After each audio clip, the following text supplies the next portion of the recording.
यात्रा के डर या किसी भी तरह की दहशत में होकर निकल रहे हैं तो आज का ये एपिसोड खास आपके लिए है, क्योंकि आज हम आपको मिलाने जा रहे हैं हिमांशु आनंद से।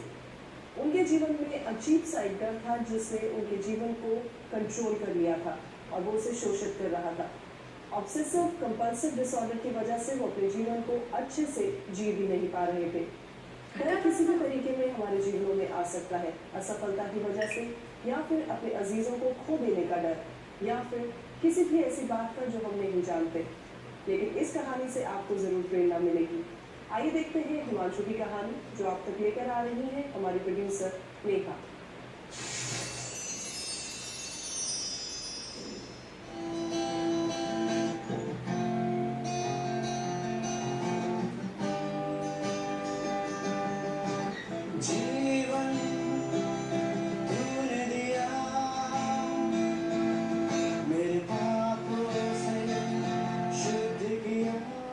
हिमांशु की उम्र सिर्फ 25 साल है।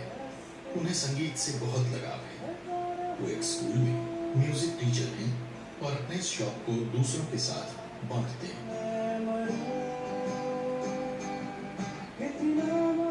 जैसे बाइबल में लिखा है कि जैसे तुम्हें दिया गया है वैसे तुम दूसरों के साथ बांटो, और मैं इस बात में बहुत खुश हूँ कि मैं एक म्यूजिक टीचर हूँ और बच्चों को मैं म्यूजिक सिखा सकता हूँ।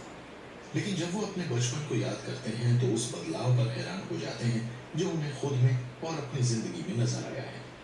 हम क्रिकेट खेलने जा रहे थे, मैंने एक पत्थर को देखकर उस पत्थर को हिट कर दिया, और उस पत्थर को हिट करने की वजह से मुझे वहम हुआ कि शायद हम मैच जीत जाएं, और उस दिन हम मैच जीत भी गए।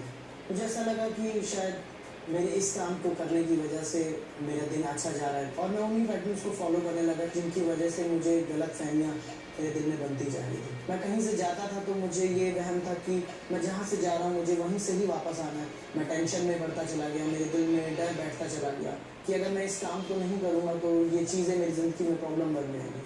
तो मैं हर चीज़ इवन नंबर में करता था। मैं अपनी हेल्थ में वीक हो गया क्योंकि मैं अपनी नीड से कम खाने को खाने लगा। जल्दी ही उनके व्यवहार और उनकी सोच की तरफ दूसरों का भी ध्यान जाने लगा। मेरे क्लासमेट मेरे घर पे आके मेरी कंप्लेंट्स करने लगे कि मैं एक नॉर्मल चाइल्ड की तरह बिहेव नहीं कर रहा। हिमांशु जब छोटा था तो ये अजीब अजीब हरकतें करता था, तो मैं इसको देख के बहुत मेरे को रोना आता था। मैंने स्कूल जाना बंद कर दिया था और मेरा मन स्टडी से हटता जा रहा था। मैं करना तो चाहता था पर ये मेरे लिए पॉसिबल नहीं हो पा रहा था कि मैं उस चीज़ से बाहर निकल सकूँ, पर वो डर मुझे वापस पीछे लेके जा रहा था। मैंने बहुत कोशिश करी पर मैं हर चीज़ में फेल होता जा रहा था। मेरे मदर, मेरी सिस्टर, मेरे टीचर्स इस बारे में मुझे गाइड करते थे कि मैं ये सब चीज़ों को छोड़ दूँ, बट ये मेरे लिए पॉसिबल नहीं था।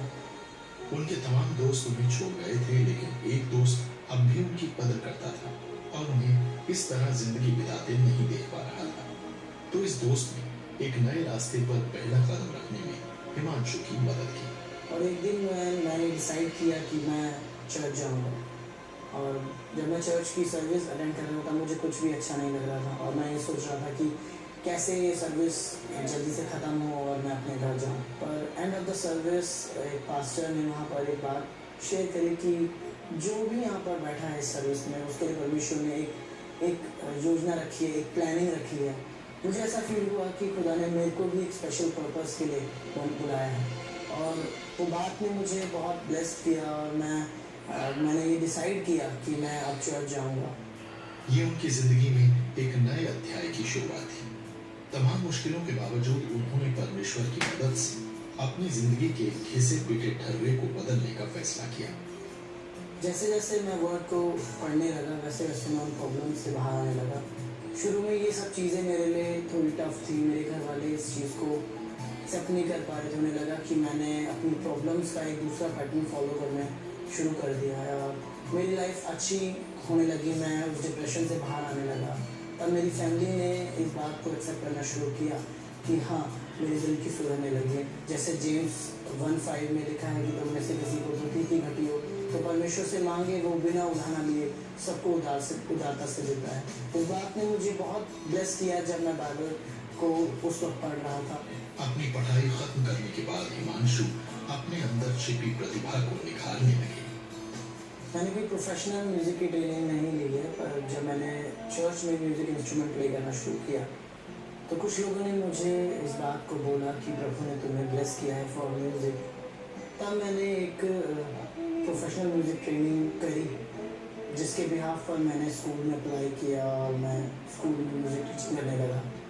और इसी बात के चलते मुझे लगा कि परमेश्वर ने मुझे उन चीज़ों के लिए बुलाया है जिससे मैं खुदा की महिमा कर सकूँ। जो चीज़ें मेरे लिए इम्पॉसिबल थी प्रभु ने उसे पॉसिबल किया।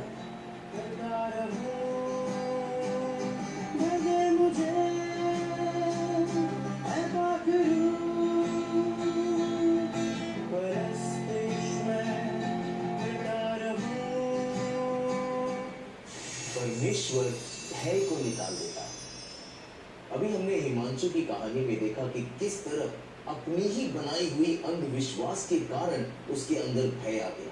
He created his own superstitions और उसकी परिस्थिति और भी खराब होती गई और वो भय में जी रहा था। लेकिन जब वो परमेश्वर में विश्वास करता है उसके अंदर से भय निकल जाता है और वो सही रीति से अपनी जिंदगी को जीता है। दोस्तों, अंधविश्वास को हम बड़ी आसानी से पैदा कर लेते हैं।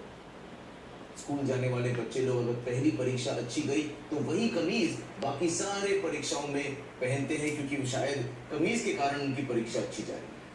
मुझे याद है एक मित्र था मेरा जो काम पे जब निकलता था मोटरसाइकिल पे जाता था तो वो आफ्टर शेव लगा के जाता था और उसके अंदर ये भय आ गया कि अगर आफ्टर शेव वो नहीं लगाएगा तो उसके मोटरसाइकिल का एक्सीडेंट हो जाएगा। इतने डर में जीता था। अगर वो भूल जाता था तो वो मोटरसाइकिल को अलग रख कर चल कर जाता था और वो आफ्टर शेव लगाता था और फिर मोटरसाइकिल पे चल के वो जाता था। डर में जी रहा था। उसी प्रकार कई सालों से लोगों ने अंधविश्वास को शुरू किया। कथा कहानियां, चाहे वो कोई भी हो सकता है, अलग अलग अंधविश्वास है। काली बिल्ली रास्ता काटे या बाहर निकलते से समय अगर तुम छींक लो या रात को अगर दूध गिर जाए, ये सारी चीजें हमारे अंदर डर पैदा करती हैं।